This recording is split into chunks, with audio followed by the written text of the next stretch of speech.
Selamat pagi Bapak-Bapak, Ibu-Ibu yang kekasih di dalam Tuhan kita Yesus Kristus. Shalom.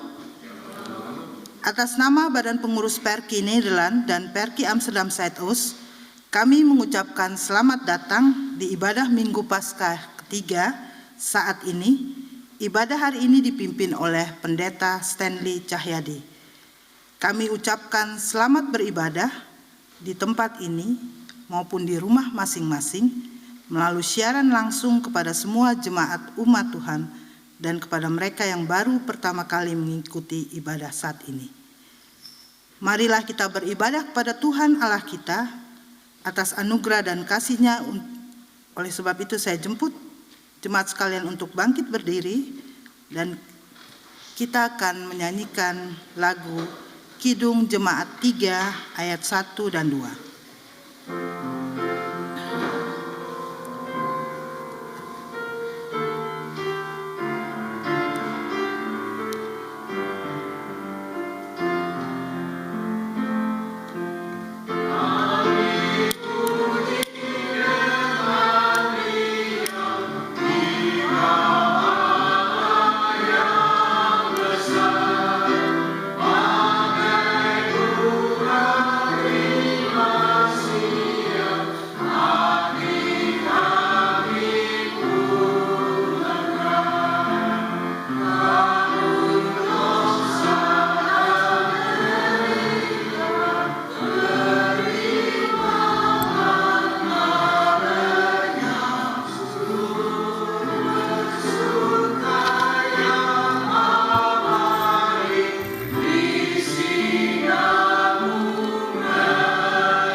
Jadilah ibadah kita pada hari ini atas nama Allah Tritunggal, yakni Bapa, Anak, dan Roh Kudus. Salam sejahtera dan kasih karunia dari Tuhan kita Yesus Kristus menyertai saudara sekalian. Silahkan duduk. Saudara yang menjadi nats pembimbing bagi ibadah kita pagi hari ini terambil dari Kolose pasal yang kedua, ayat yang ke-6 dan ayatnya yang ke-7. Kamu telah menerima Kristus Yesus Tuhan kita. Karena itu hendaklah hidupmu tetap di dalam Dia. Hendaklah kamu berakar di dalam Dia dan dibangun di atas Dia. Hendaklah kamu bertambah teguh dalam iman yang telah diajarkan kepadamu, dan hendaklah hatimu melimpah dengan syukur. Kita sambut dengan nyanyian KJ 344. Ya.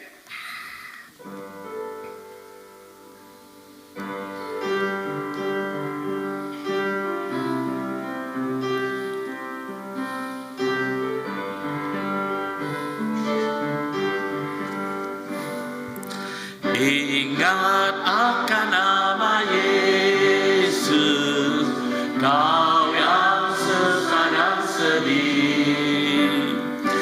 Nama itu menghiburmu, biarlah saja kau pergi.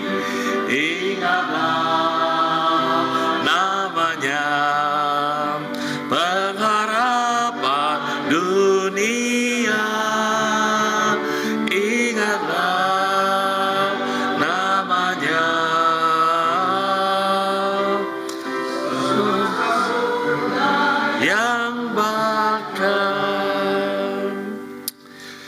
Jemaat Tuhan, sebelum kita lanjutkan ibadah ini, mari dengan kerendahan hati kita menghadap hadirat Tuhan.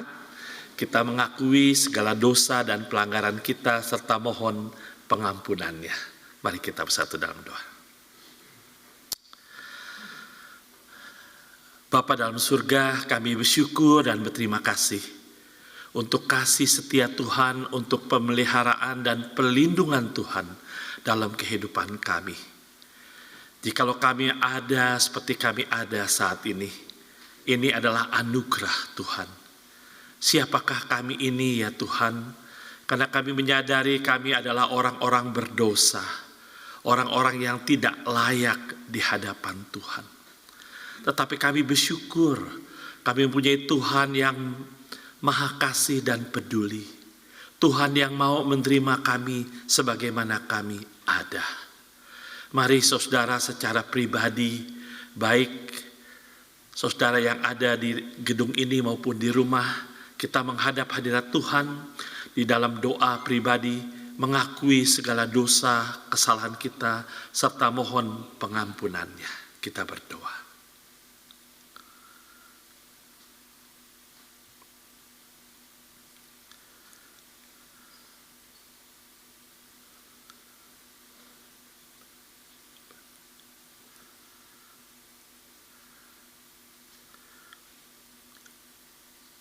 Bapa yang Maha Pengasih dan Penyayang, inilah doa pengakuan dosa anak-anak-Mu. Kami bersyukur dan berterima kasih untuk karya dan pengorbanan-Mu, kasih-Mu yang begitu besar, sehingga Kau rela mati di atas kayu salib untuk menebus dosa-dosa kami. Dan kami bersyukur Tuhan yang sama ini sudah bangkit dari kematian, sehingga kami orang-orang percaya boleh memperoleh jaminan hidup yang kekal. Bimbinglah hidup kami selanjutnya ya Tuhan, agar dengan kuasa kebangkitan Kristus kami boleh menjalani kehidupan yang Tuhan masih percayakan ini. Terima kasih untuk anugerah pengampunan dosa dan keselamatan. Di dalam nama Tuhan Yesus kami berdoa.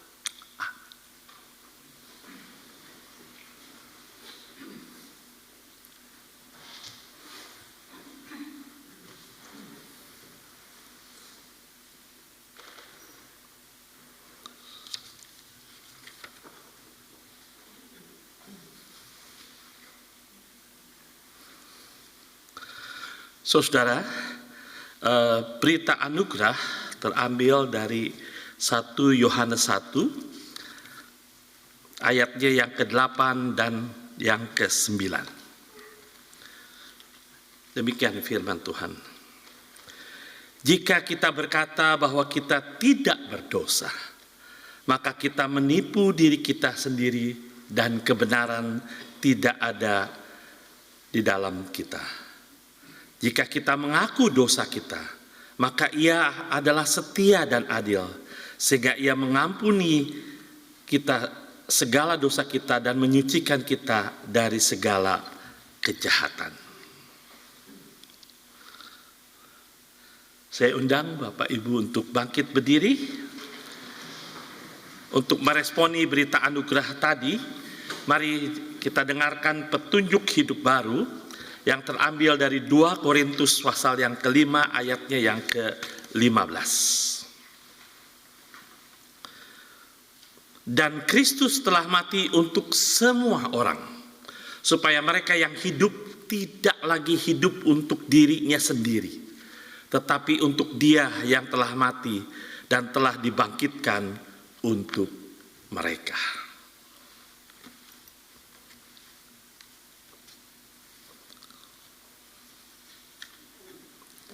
Kita akan memuji Tuhan.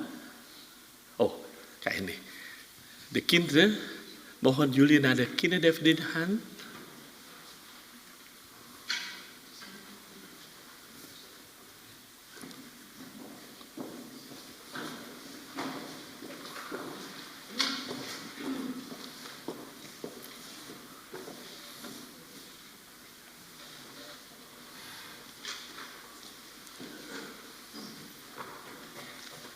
Ya. Goeiediens, ya.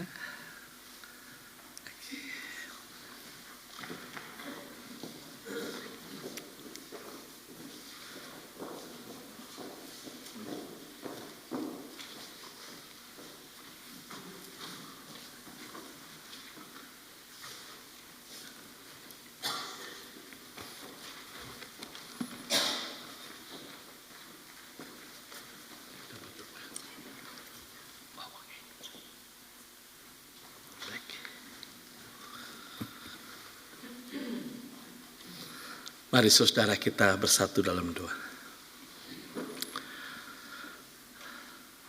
Kami bersyukur dan berterima kasih ya Bapa, jikalau pada hari Minggu ini, dalam ibadah ini, kami masih diberi kesempatan untuk mendengarkan firman-Mu. Di tengah-tengah situasi dunia yang semakin sulit, tapi kami bersyukur dan berterima kasih bahwa kami mempunyai Tuhan dalam kehidupan kami. Sehingga kami boleh mempunyai harapan. Walaupun perjalanan hidup kami tidak selalu mulus seperti apa yang kami inginkan, yang kami rencanakan. Tetapi kasih setia Tuhan, pemeliharaan Tuhan begitu nyata. Bersabdalah kepada kami semua ya Tuhan, karena kami anak-anak-Mu siap untuk mendengarkannya. Di dalam nama Tuhan Yesus, firman yang hidup kami berdoa. Amin.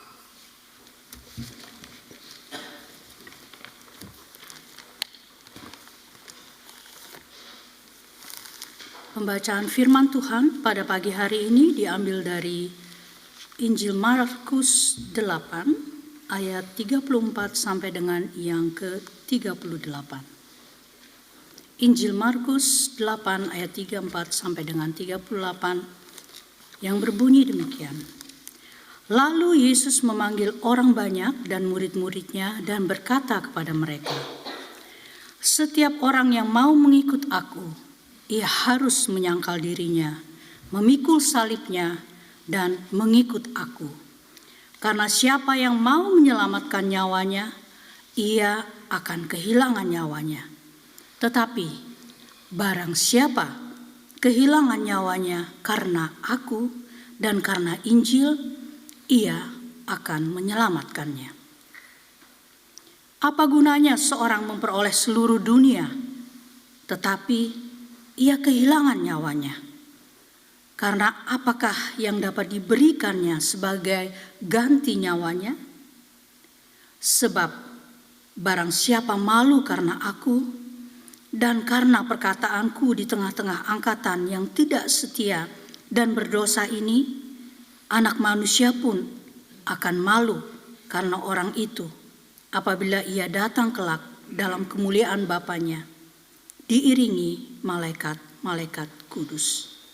Demikianlah firman Tuhan.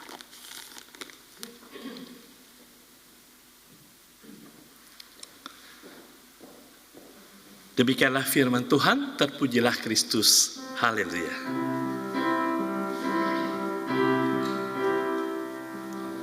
Haleluya, haleluya, haleluya.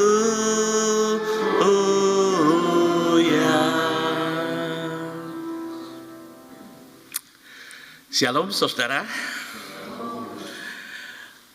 Dalam kehidupan kita sehari-hari, kita ketemukan banyak benda atau barang yang ada gagangnya, pegangannya. Ya, coba sebutkan benda apa yang pakai gagang? Hanfatan, panci, apalagi? Ember, iya. Apalagi?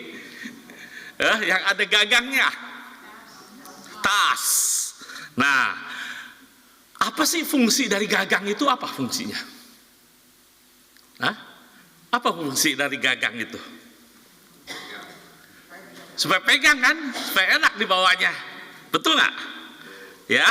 Nah, kalau tidak ada gagangnya, misalnya kita mesti bawa ini nih, tuh koper, isinya penuh habis dari vakansi, ya.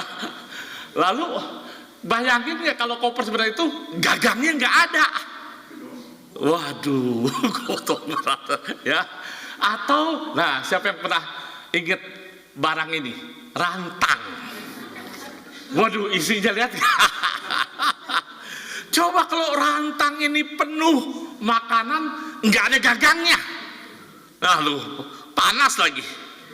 Waduh, ya repot kan? Nah, saudara, yang menarik adalah ternyata tidak ada gagang pada salib.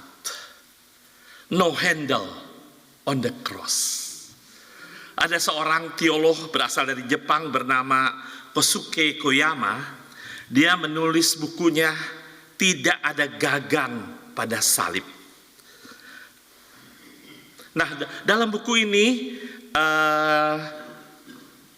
Kosuke Koyama merefleksikan kehidupan kekristenan di Asia, khususnya di Jepang, yang melihat kecenderungan bahwa orang-orang Kristen di Asia itu lebih suka mengganti metafor atau gambar salib dengan rantang. Ya. Nah, kalau salib itu adalah lambang dari penderitaan. Sedangkan rantang makanan itu bagi sekelompok orang di Asia itu menunjukkan kepada kemakmuran. Dan Kosuke Koyama tidak setuju kalau agama Kristen ini dianggap sebagai agama murahan. Mengikut Yesus segala sesuatu dengan mudah. Artinya apa? Salib itu bukannya dipikul tapi diteng-teng. Enak gak? Ya. Nah, oleh sebab itu dia menulis buku ini sebagai refleksinya. Tidak ada gagang pada salib. Dengan kata lain, Kosuke Koyama menentang pandangan yang mengatakan bahwa mengikut Tuhan Yesus segala sesuatu itu berjalan mulus, tanpa penderitaan, tanpa kesulitan hidup.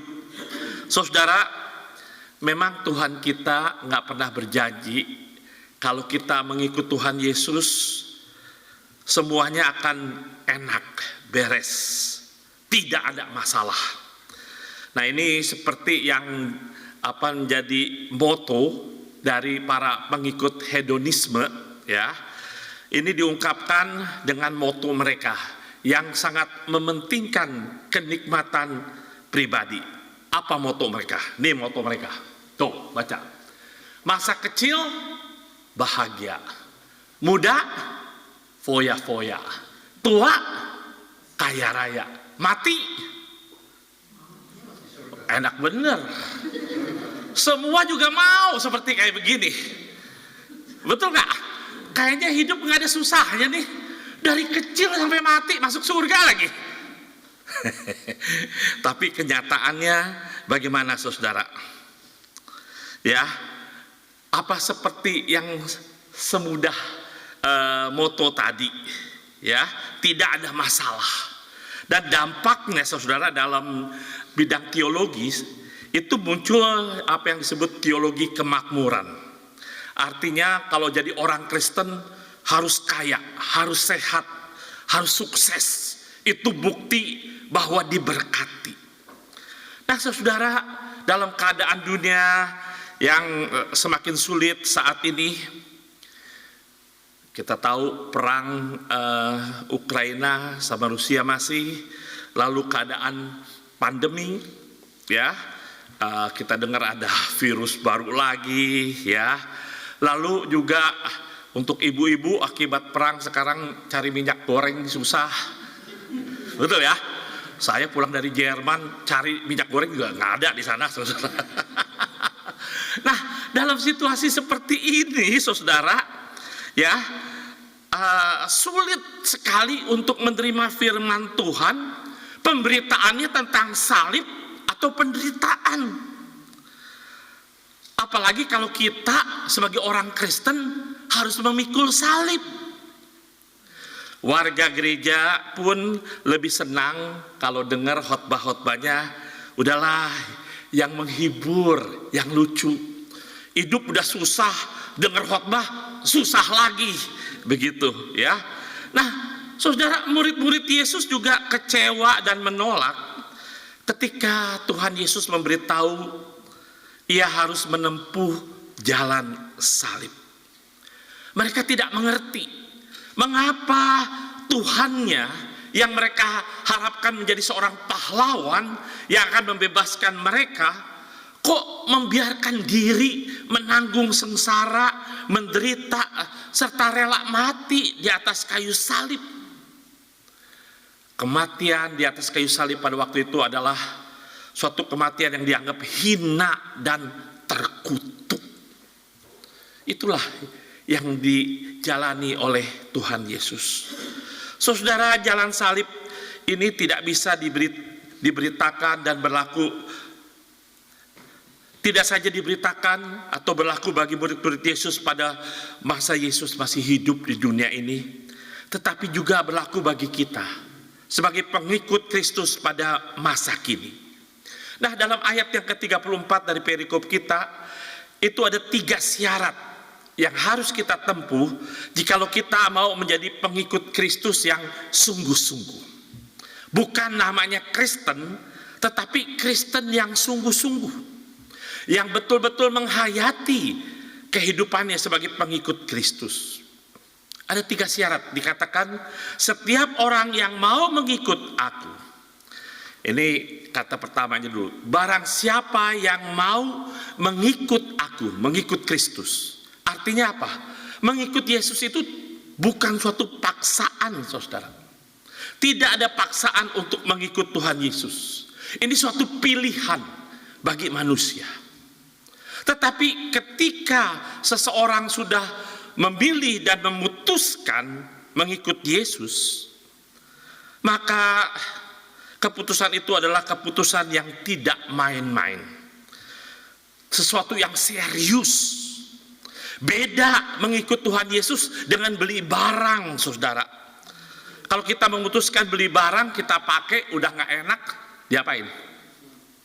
Dibuang, beli lagi. Nah, mengikut Yesus gak bisa begitu, saudara. Ya, mengikut Yesus kita dituntut untuk komitmen 100%. Menyerahkan diri bukan saja dari mulut kita memuji Tuhan, tapi dari seluruh perilaku hidup kita. Sikap dan perilaku kita itu harus sesuai dengan iman kita kepada Tuhan Yesus. Nah, apa ketiga syarat untuk mengikut Tuhan Yesus, untuk menjadi pengikut Kristus yang sungguh-sungguh? Yang pertama adalah menyangkal diri. Ia harus menyangkal dirinya. Saudara, kalau kita membaca kitab-kitab Injil, kita tahu bahwa hidup Tuhan Yesus itu sangat singkat. Berapa usia Tuhan Yesus? 33 ya. Kurang lebih 33 tahun. Masih muda ya, Nohyong. Nah, tapi apa inti dari kehidupan Tuhan Yesus? Ini yang penting. Hidup kita bukan tergantung dari pendek panjangnya usia kita, tetapi bagaimana kita menjalani kehidupan ini.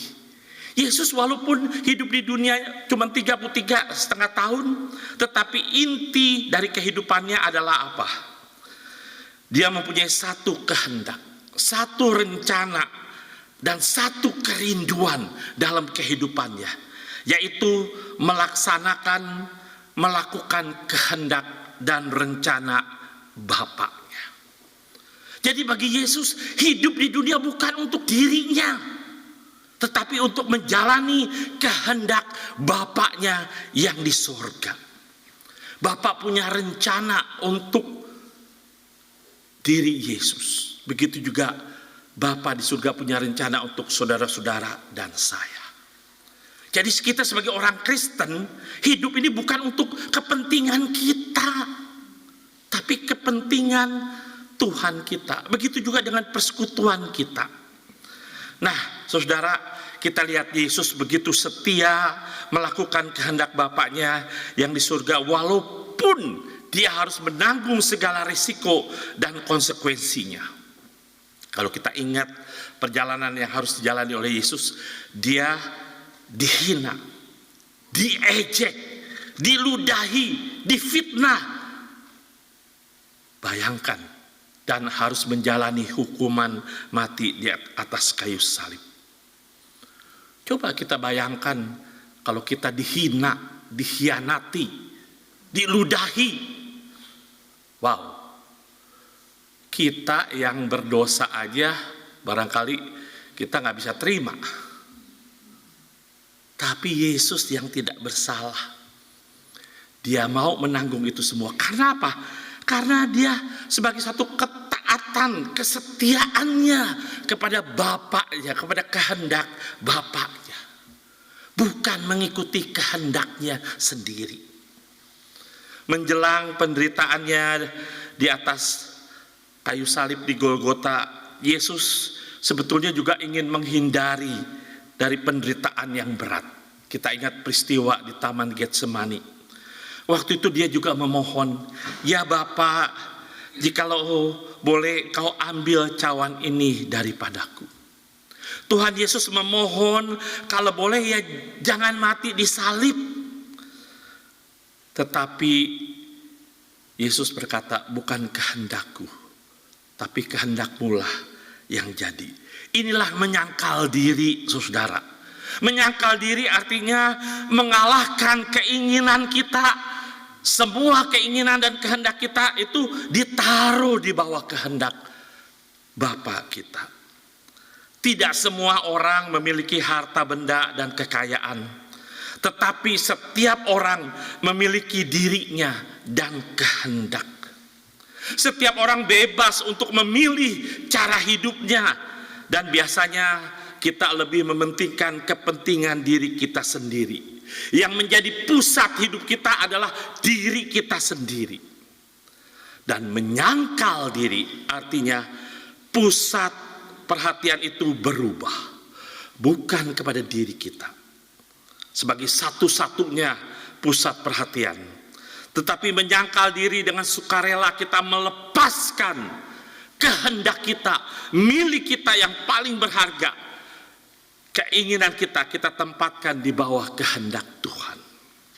Nah saudara, jika kita memutuskan untuk mengikut Tuhan Yesus dengan sungguh-sungguh, maka bukan kehendak kita yang berkuasa atas diri kita, tetapi kehendak Kristus. Inilah yang Paulus katakan dalam Galatia 2 ayat 20, bahwa bagiku namun aku hidup, tetapi bukan lagi aku yang hidup, melainkan Kristus yang hidup di dalam aku. Ketika kita menjadi orang Kristen menerima Tuhan Yesus, bukan ego kita lagi yang paling berkuasa, tetapi kehendak Bapa. Saudara, barangkali kita sudah lama menjadi orang Kristen. Kita sudah memberi banyak waktu, tenaga, pelayanan, kita sukarela bekerja di ladang Tuhan. Tentu baik. Namun apakah kita sudah memberi kehendak kita, keinginan kita? Jika kita masih menginginkan keinginan dan kehendak kita dan bukan kehendak Bapa kita, artinya kita masih belum mampu untuk menyangkal diri. Keegoan, ego kita, keakuan kita yang masih berkuasa dalam hidup kita. Kita terpanggil untuk menyangkal diri. Itulah yang membuat tidak mudah mengikut Tuhan Yesus. Karena kehendak, keinginan, keakuan, ego kita harus ditaruh di bawah kehendak Bapa. Yang kedua, saudara, dikatakan syarat untuk mengikut Tuhan Yesus memikul salib. Pertanyaannya, salib siapa yang harus kita pikul? Banyak orang mengira bahwa itu salibnya Kristus. Tapi kalau kita perhatikan, tadi pembacaan Alkitab dikatakan, barang siapa yang mau mengikut aku, ia harus memikul salibnya. Artinya yang salib yang perlu kita pikul adalah bukan salib Kristus, tapi salib kita masing-masing. Setiap kita harus memikul salib. Ya, ada pepatah setiap keluarga punya salibnya masing-masing. Nah, mengapa Tuhan Yesus menyuruh kita memikul salib kita masing-masing? Apa sih maksudnya? Sekali lagi, salib adalah lambang penderitaan. Tidak sedikit orang Kristen berpendapat bahwa memikul salib artinya menerima dengan ikhlas penderitaan sebagai nasib dan tidak berusaha berjuang untuk mengatasinya. Nerimo aja lah. Ya udah, memang salibnya begitu, ya kita sering mendengar. Tapi sebetulnya bukan ini yang dimaksud Tuhan dan penulis Injil Markus mengenai hal memikul salib. Ketika Yesus berseru kepada para pendengarnya agar mereka memikul salib, Tuhan Yesus sebetulnya berbicara mengenai komitmen memikul salib yang berlangsung seumur hidup. Ada konsekuensinya, ada harga yang harus dibayar ketika kita memutuskan mengikut Tuhan Yesus.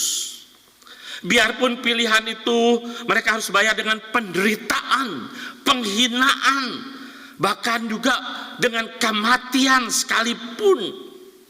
Kalau kita tahu cerita jemaat yang mula-mula, banyak di antara mereka harus mati karena iman mereka. Mati sebagai martir. Mereka siap menanggung segala sesuatu sebagai keputusan untuk mengikut Tuhan Yesus. Nah, saudara, orang yang telah memilih untuk mengikut Yesus dengan sepenuh hati dalam hidupnya sadar bahwa hidupnya pasti akan mengalami penderitaan sebagai demikian juga atau seperti hidup Tuhan Yesus. Memang, saudara, kita tidak menginginkan penderitaan. Tidak ada orang yang menghendaki penderitaan. Kita juga tidak perlu cari-cari penderitaan. Penderitaan yang kita alami itu adalah bagian dari kehidupan kita manusia, siapapun dia. Selama kita masih hidup di dunia, kita harus masih menghadapi penderitaan.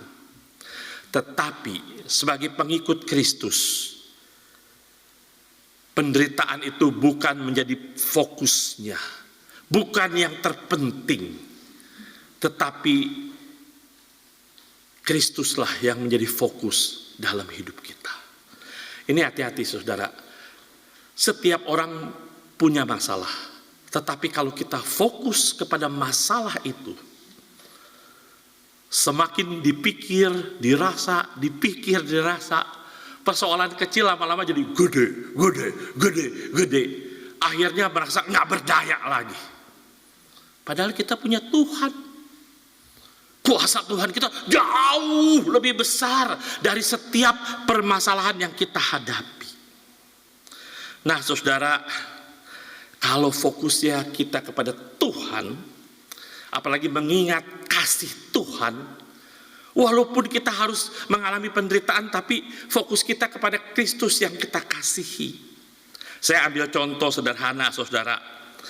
Siapa yang di sini pernah mengalami jatuh cinta? Ketawa semua. Yang udah lama menikah juga pernah mengalami jatuh cinta. Betul nggak? Bagaimana rasanya jatuh cinta? Itu ada lagu katanya kalau jatuh cinta rasanya aduhai ya. Nah, saudara, kalau orang lagi jatuh cinta, itu dia rela berkorban, melakukan apa saja bagi orang yang dia kasihi. Betul nggak? Tuh, coba ingat lagi masih pacaran, jalan berdua, ya. Nah, pacar kita kesandung batu, waduh jatuh. Wah, apa reaksi kita? Kenapa? Gitu ya. Waduh, kalau perlu kita pijitin juga mau. Tapi udah menikah mah, apalagi udah lama. Reaksinya lain. Mata lu kemana? Gitu aja kesandung. Coba lagi pacaran, ya, nungguin berjam-jam juga oke. Betul nggak? Ya masih disabar-sabarin. Udah menikah mah, udah dapet 15 menit, lama bener. Nah, itu the power of love begitu, saudara. Mengikut Tuhan Yesus juga kalau berat sekalipun, tapi kalau kita ingat, kita lakukan untuk siapa? Tuhan yang mengasihi kita. Ya. Nah, kita ada kekuatan untuk menghadapinya. Nah, saudara, sebagai pengikut Kristus, memang kita harus menderita, tetapi penderitaan itu tidak menjadi terasa bagi kita kalau pusat hidup kita yaitu kepada Kristus yang juga telah mengasihi kita. Kalau kita mengasihi Kristus yang sudah mengasihi kita, kita rela melakukan apa saja untuk Dia. Begitu juga dengan orang yang kita kasihi, betul nggak? Orang yang kita kasihi dan mengasihi kita, kita rela melakukan apa saja untuk orang yang kita kasihi. Saudara, penyakit, musibah, persoalan rumah tangga, persoalan lain memang kurang menyenangkan. Tetapi kita tidak dapat menghindar dari bagian-bagian yang kurang menyenangkan itu. Jangan kita mau mengikuti Yesus, mau terima yang enak-enak saja. Pokoknya kita menjadi orang Kristen maunya mulus, lancar.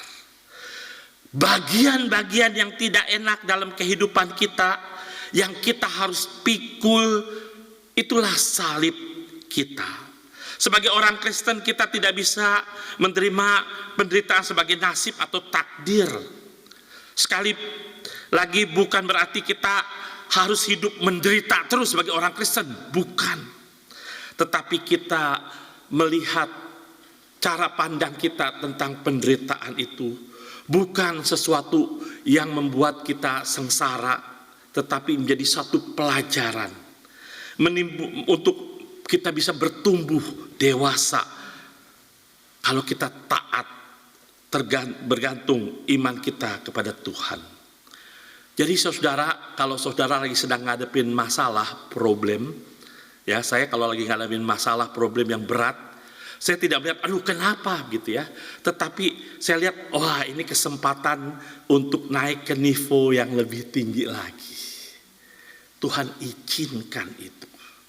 Jadi saudara, memang ada yang mengatakan penderitaan itu obat yang mujarab supaya kita dekat sama Tuhan. Ya, manusia biasanya kalau lagi happy, lama-lama bisa jadi lupa. Tapi kalau lagi susah, lagi banyak pergumulan, Nah, saudara yang dikasih Tuhan Yesus, seperti juga kalau kita sekolah kan, kalau sekolah kan ada ujian, ada tes, ya betul nggak? Itu tujuannya apa ujian tes itu? Apa supaya semua nggak naik kelas? Tidak toh, supaya kita naik kelas. Nah, sikap ini akan berbeda jikalau kita hanya terpaku dan mengeluh. Mengapa penderitaan dan kesulitan harus kita jalani? Mengapa kita harus mengalami kesulitan ini? Saudara, banyak orang yang tidak maju dalam kehidupannya, maksudnya tidak bisa move on, oleh karena dia masih terpaku dengan pertanyaannya, why? Warum? Kenapa saya harus mengalami peristiwa seperti ini? Why me? Warum ich? Kenapa enggak orang lain? Saudara, kalau kita mau mencoba mengerti apa yang terjadi dalam kehidupan kita dan dunia ini dari pertanyaan manusia, mengapa ini harus terjadi? Ini kita tidak akan pernah puas. Tapi coba kalau kita lihat permasalahan ini dari sudut pandang Tuhan, dari pertanyaan Tuhan. Ada yang ingat? Pertanyaan pertama yang muncul di Alkitab kita itu dari Tuhan, bunyinya apa pertanyaannya? Ada yang masih ingat? Warbenya, di manakah engkau? Bukan pertanyaannya, mengapa? Kenapa saya? Tapi coba lihat dari sudut pandang Tuhan. Di manakah kamu? Apakah kamu sedang berada di jalannya Tuhan? Atau kamu ada di mana? Warbenia. Coba kita jawab pertanyaan Tuhan ini. Dan yang ketiga, saudara, yang terakhir, dikatakan kita harus mengikut Yesus. Syarat yang ketiga, setiap orang yang mau mengikut aku, dia harus memikut aku. Pertanyaan ini agak aneh, tetapi penuh arti. Seorang pengikut Kristus senantiasa sadar bahwa dia harus ada di belakang Yesus. Namun dalam budaya Timur Tengah, saudara, di zaman itu, seorang murid secara harafiah memang berada di belakang gurunya. Baik pada saat berjalan kaki maupun pada saat menunggang keledai. Sungguh tidak sopan kalau murid itu berjalan di depan atau di samping gurunya. Tetapi ajakan Tuhan Yesus untuk berjalan di belakangnya bukan berarti secara hurufiah. Dalam pemikiran umat Israel di zaman Perjanjian Lama, mengikut seseorang atau berjalan di belakang seseorang itu mengandung arti apa? Mengiringi, menaati, mencintai, menyerahkan, mengabdikan seluruh hidupnya kepada orang yang kita ikuti. Tapi dalam kenyataannya, saudara, sebagai murid Kristus, kita sering lupa akan hal ini. Karena kesuksesan dalam usaha atau keberhasilan dalam karir, kita membuat diri kita lupa dan akan keberadaan kita sebagai pengikut Kristus. Seolah kita tidak lagi membutuhkan Kristus dalam hidup kita. Kita yang punya kuasa, bukan Tuhan. Kalau perlu, Tuhan yang kita atur untuk mengikuti kehendaknya. Kita yang di depan, Tuhan yang di belakang. Saudara, mengikut Tuhan Yesus di sini berarti Tuhan Yesus mengajak kita untuk berjalan di belakangnya, mengikuti Dia. Mengikut Yesus artinya menyerahkan hidup kita dengan segala konsekuensinya. Oleh sebab itu diperlukan iman untuk mengikut Tuhan Yesus, bukan logika kita. Makanya dalam mengikut Tuhan Yesus, dalam bahasa Inggris bukan hanya to believe, ya, percaya, tetapi to trust, mempercayakan diri. Katakan orang percaya, ya, orang banyak percaya Tuhan Yesus bisa menolong, tetapi belum tentu orang itu menyerahkan dirinya ditolong oleh Tuhan Yesus. Jadi tidak hanya cukup to believe, tetapi menyerahkan diri untuk ditolong juga oleh Yesus. Saudara, ini yang tidak mudah. Beriman itu walaupun tidak percaya tetapi kita, walaupun tidak melihat tetapi kita percaya. Betul nggak? Biasanya orang minta apa? Buktinya dulu, bewesnya dulu. Nah, ini ada kisah, saudara, ya, anekdot nih, seorang ateis. Seorang ateis, ini ceritanya Moiwir, dia pergi ke gunung. Di tengah-tengah perjalanan, tiba-tiba dia terperosok. Hampir jatuh ke jurang. Tapi untung dia masih bisa bergantungan, ada pohon yang bisa dia pegang. Dia terus bertahan. Tapi lama-lama pegal juga ya, saudara, ya. Nah, biasanya orang kalau udah dalam keadaan tidak berdaya itu apa yang dia lakukan? Berdoa, betul. Iya kan, berdoa. Dia berdoa begitu kan. Tuhan, kalau Engkau ada, tolong aku. Sunyi, nggak ada suara, saudara. Tuhan, tolong aku. Benar ya Tuhan, kali ini kalau Tuhan tolong, saya mau ikut Tuhan. Tiba-tiba ada suara, dari dulu juga ngomongnya begitu. Enggak Tuhan, kali ini saya betul-betul mau mengikut Tuhan. Benar Engkau mengikut aku, benar. Lepasin pegangannya. Wah, yang benar aja lepasin pegangannya. Nah, begitu juga kita seringkali mengikut Tuhan begitu. Minta bewesnya dulu, yang benar aja. Logika kita masih berbicara. Kalau kita mempercayakan diri kepada Tuhan, kita serahkan. Let go and let God. Bedanya sedikit huruf D, tapi maknanya berbeda.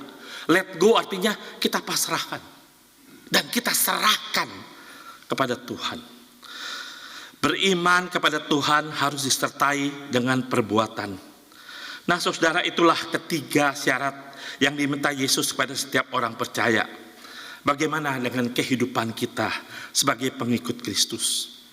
Di tengah arus zaman yang mengutamakan kepentingan pribadi, kesuksesan, apakah kita masih mau mengikut Tuhan Yesus? Apakah kita masih mau setia menempuh jalan salib seperti yang dilakukan Tuhan Yesus? Mari kita merenung sejenak, bertanya kepada diri kita masing-masing. Apakah kita ini sungguh-sungguh dan komitmen dalam mengikut Tuhan Yesus? Memberi diri untuk dipimpinnya. Atau barangkali kita mau berjalan sendiri di depan dan berharap bahwa Yesus mengikuti kita.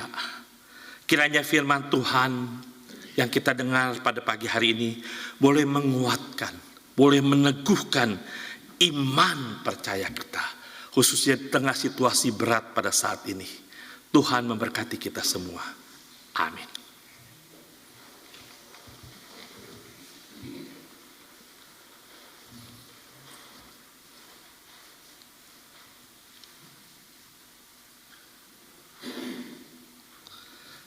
Kita akan sambut firman Tuhan ini dengan menyanyikan Kidung Jemaat 369A.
Jemaat sekalian, saya undang bangkit berdiri. Bersama semua orang percaya di segala waktu dan tempat, kita mengaku iman menurut pengakuan iman rasuli. Dengan hati dan mulut orang berkata, aku percaya pada Allah, Bapa yang Maha Kuasa, Khalik langit dan bumi, dan kepada Yesus Kristus, anaknya yang Tuhan, yang dikandung daripada Roh Kudus, lahir daripada anak, yang menderita di bawah pemerintahan Pontius Pilatus, disalibkan, mati dan dikuburkan, turun ke dalam kerajaan maut. Pada hari yang ketiga, bangkit pula dari antara orang mati, naik ke surga, duduk di sebelah kanan Allah, Bapa yang Maha Kuasa, dan akan datang dari sana bersama dengan hidup yang mati. Aku percaya pada Roh Kudus, gereja yang kudus dan persekutuan orang kudus, ampunan dosa, kebangkitan daging, dan hidup yang kekal. Amin. Silakan duduk.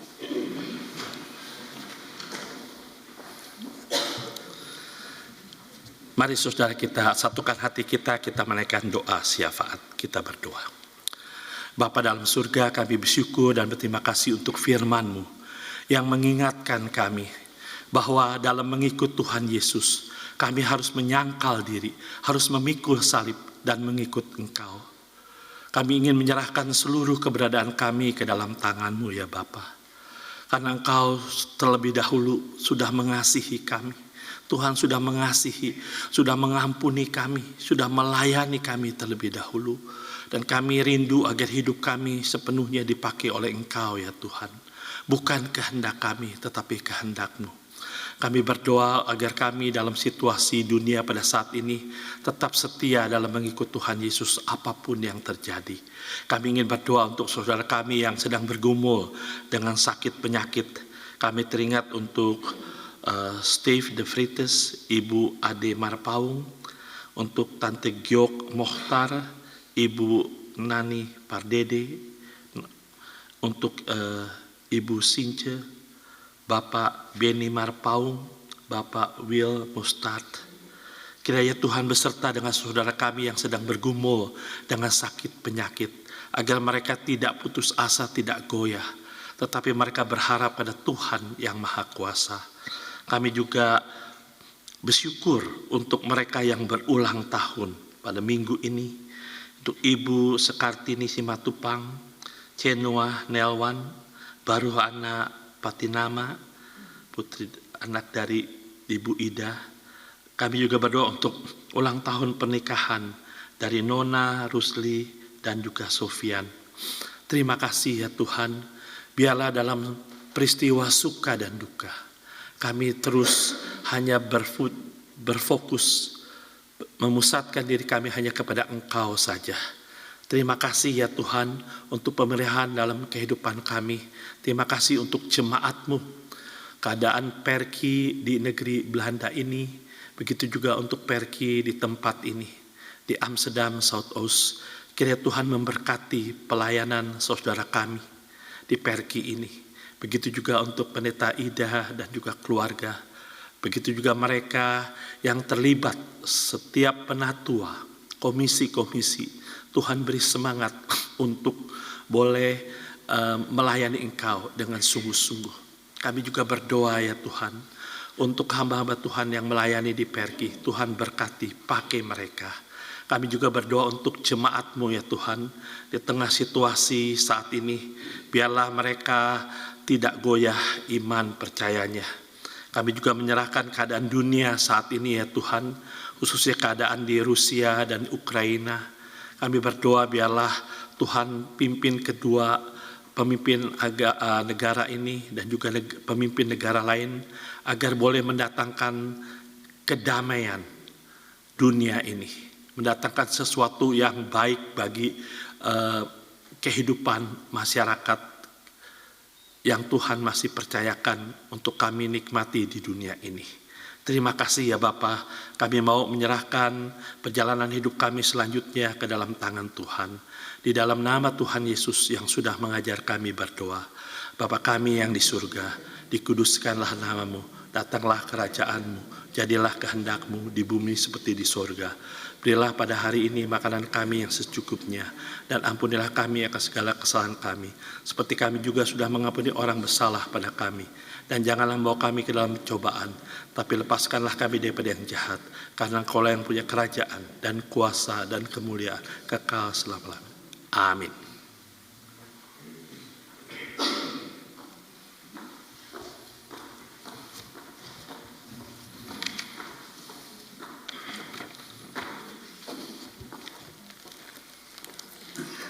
Saudara-saudara yang kekasih, marilah kita mempersiapkan persembahan kita kepada Tuhan sambil mendengarkan firman Tuhan yang terambil dari 1 Tawarikh 16 ayatnya yang ke-29. Berilah kepada Tuhan kemuliaan namanya, bawalah persembahan dan masuklah menghadap Dia, sujudlah menyembah kepada Tuhan dengan berhiaskan kekudusan. Sambil kita menyanyi dari Kidung Jemaat 363 ayatnya yang pertama.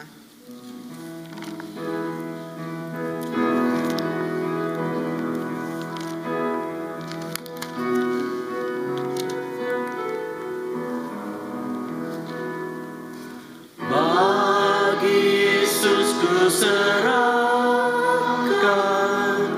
hidupku seluruhnya, hati dan perbuatanku pun waktuku miliknya. Bagi Yesus semuanya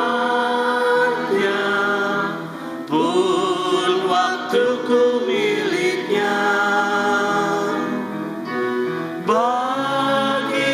Yesus semuanya, pun waktu pun miliknya. Persembahan dapat Anda berikan sesudah kebaktian juga melalui rekening perki setempat. Mari kita berdoa. Tuhan Bapa di dalam surga, Allah yang Maha Baik, Tuhan yang Maha Kuasa, Bapa yang mempunyai kehidupan kami mengucap syukur padamu Tuhan, kalau Engkau telah memberkati kami hingga saat ini. Iya. Tuhan, kalau sebentar kami akan membawa persembahan kami, kiranya Engkau mau memberkati persembahan kami ini, agar boleh kami pergunakan di dalam persekutuan kami. Berkati kami Tuhan, juga berkat yang Engkau berikan kepada kami, yang masih ada pada kami. Ajarkan kami untuk mempergunakannya dengan penuh kebijaksanaan yang daripadamu. Bapa di dalam surga, kami mengucap syukur dan menyerahkan doa persembahan kami hanya di dalam nama Anak-Mu Yesus Kristus, Tuhan dan Juru Selamat kami yang hidup. Haleluya. Amin. Amin.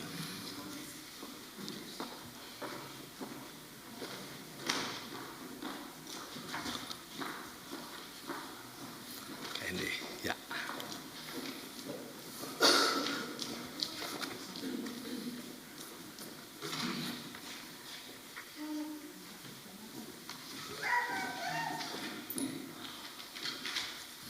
Dankjewel.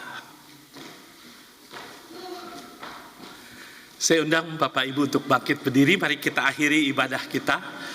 Kita menyanyikan Kidung Jemaat 376.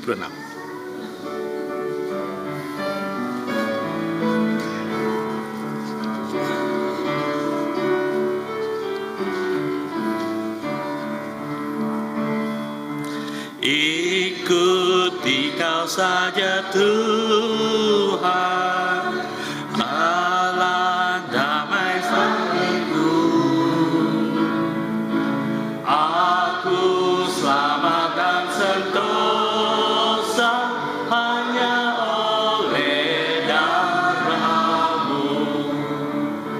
Aku ingin ikuti Kau dan mengabdi padamu. Dalam Dikau Juru Selamat, ku bahagia penuh.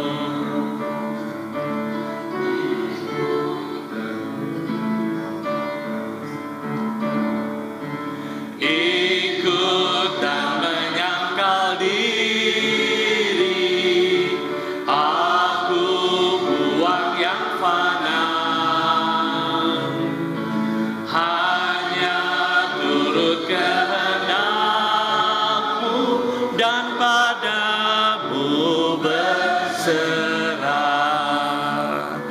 Aku ingin ikuti Kau dan mengabdi padamu. Dalam Dikau Juru Selamat, ku bahagia penuh. Jemaat Tuhan, arahkanlah hatimu kepada Tuhan dan pulanglah dengan damai sejahtera. Jadilah saksi Kristus dimanapun saudara berada, dan ingatlah bahwa kita tidak berjalan sendiri, tapi Tuhan kita menyertai kita. Terimalah berkat Tuhan. Tuhan memberkati engkau dan melindungi engkau. Tuhan menyinari engkau dengan wajah-Nya dan memberi engkau kasih karunia. Tuhan menghadapkan wajah-Nya kepadamu dan memberi engkau damai sejahtera.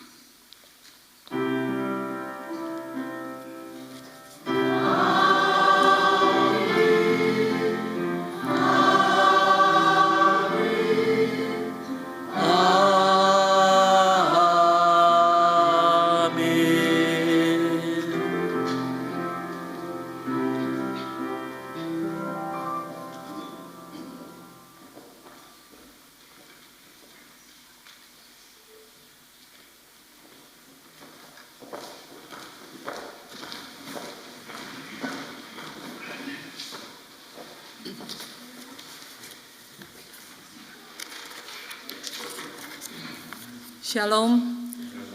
Warta Jemaat Minggu 1 Mei 2022.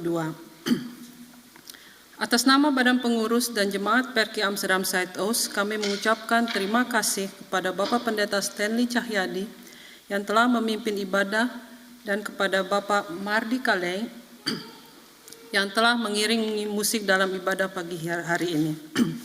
Tuhan Yesus memberkati.